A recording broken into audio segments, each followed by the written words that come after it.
যারা ক্ষতি হয়েছে তাদের প্রতি কি ইয়া করবেন?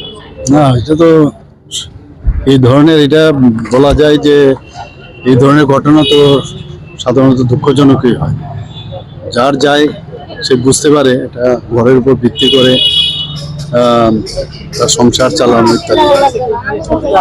কিন্তু ঘটনাটা তো যা শুনেছি আমি, যে অনেকে বলছে যে এটা শর্ট সার্কিট থেকে হয়েছে। তো আমি এক্স্যাক্টলি এখনো বলতে পারছি না যে এটা যখন এই বিষয়ে পুরো বিষয়টা পরিষ্কার হবে তখন বুঝতে পারবো। কিন্তু যাই হোক, আমি এদের সাথে কথা বললাম, একটা ক্লাবও ছিল, ক্লাবের সাথে প্রায় 7 জনের মতো, 7 জনের ঘর পুরা গেছে এবং কিছুই নেই, সবকটাই মানে ভিতরে যা ছিল সবকটাই শেষ। তো তাদেরকে আমাদের সরকারের তরফ থেকে অ্যাসেসমেন্ট হয়েছে, ওনাদেরকে যা যা সাহায্য দেওয়ার করবো, আমিও ব্যক্তিগতভাবে সাহায্য করব এবং সেইভাবে ওনাদের সাথে কথা বলেছি। মাসখানেক সময় নেবে রিস্টোর করার জন্য।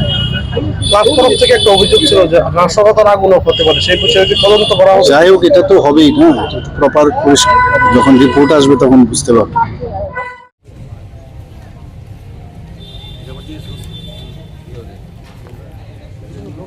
Dia